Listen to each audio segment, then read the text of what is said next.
Hey everyone, my name is Nick and welcome back to my channel. So far, for walking animation, I've had a pretty basic sort of bouncing up and down animation, and all that does is animate the position of the character sprite using an animation player. But I really want to have like 4-way or maybe even try out 8-way walking animation. So the next thing I did was to actually try and draw the sprites for walking in each of those directions. So I have my north, south, east, west, and northwest, southwest, southeast, and northeast walking animations, and this took forever. And even then, it doesn't even really look right, which you'll see in a second. But once I had my sprites, I went on to the process of animating each of the walking directions. Each direction is its own animation in the animation player, and as you can see, the sort of southwest, northwest, southeast, and northeast walking animations they don't make any sense.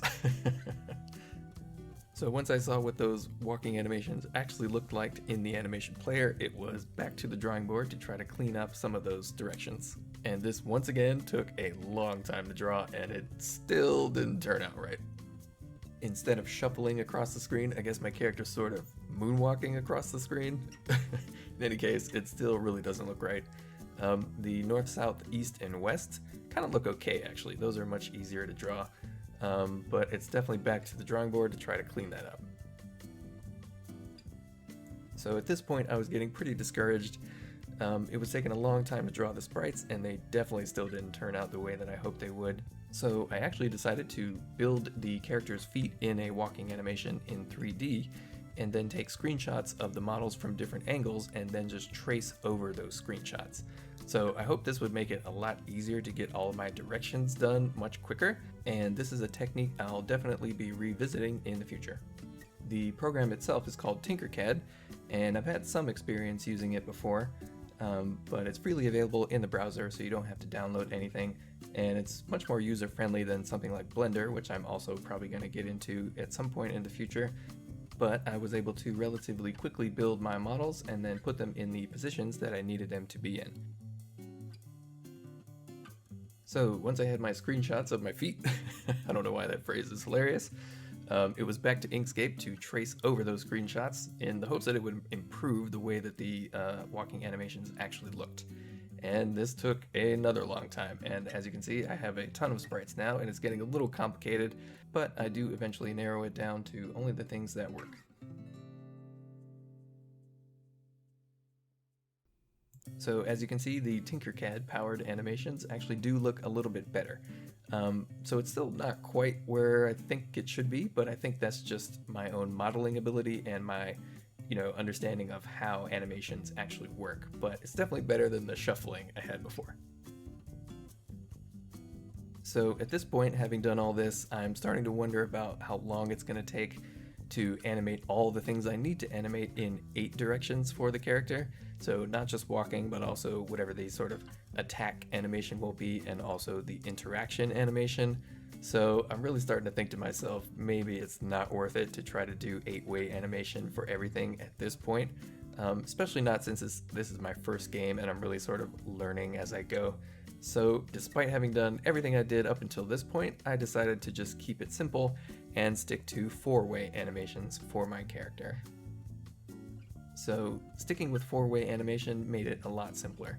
I had fewer sprites to worry about, and drawing my sort of attack animation for each of the 4 directions was nowhere near as difficult as trying to get the sort of 45-degree angles for the 8-way animations just right. And of course, since this game is going to have some bug catching, I need a bug catching net for my player character, and the next thing I did was to draw the net. So I really wanted the net to be kind of independent of the player sprites themselves. For example, I could have drawn a bunch of new sprites that included the net as part of the player's overall sprite sheet, but I thought that would be a little complicated, so I decided to animate the net separately from the rest of the player sprites. Once I had my net animation, I sort of stuck the net onto the player scene, just to test out what actually happens and to make sure my code is correct. So whenever the net sort of passes into the collision space of the butterflies and or the fireflies and fireflies queue free, which in GDScript basically just means it takes them off the screen and out of memory. So since nothing crashed and it looked like the net was interacting properly with all the bugs, the next thing to do was to actually sync up the position and the movement of the net with the position and movement of the player character. And I'm not really going to get into too much detail about this because it's a little complicated for this devlog, but basically the player sort of direction is handled by something called a blend space 2D. And the blend space is mapped to the input so that when you're pressing the correct inputs, you're facing in the correct direction. So since the player was using the blend space 2D, I decided to use that exact same system for the net, so that the position of the net correctly corresponds to the direction that the player is facing in.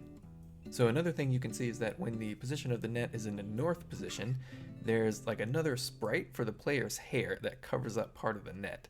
And I'm doing this because whenever the position of the net is in the north position, it actually overlaps the player sprite. So if this sort of extra sprite isn't there to cover up the net, it looks like the net is sort of sticking out of the middle of the player sprite. So this is kind of like a hacky way of correctly handling that overlap. So the net is normally hidden when the player is walking around, but just to demonstrate how it works, you can see how the net changes position based upon the direction that the player is facing in.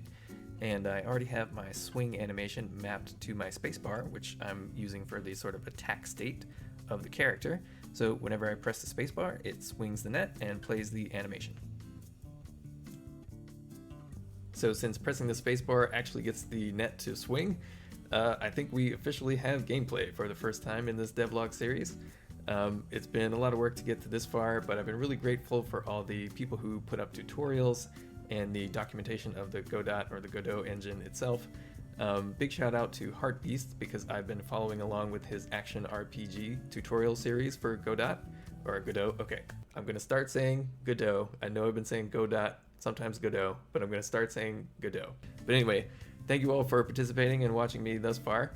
I'm really excited to release this thing. Again, it's gonna be relatively short because this is really a learning process for me, and will be my first sort of fully released game, and I really want to release it on itch.io for free, and I'm not sure how much longer it's going to take to put it together, but hopefully I'll try to get this out before I hit 1,000 subscribers. And thank you to everyone who's subscribed to me thus far.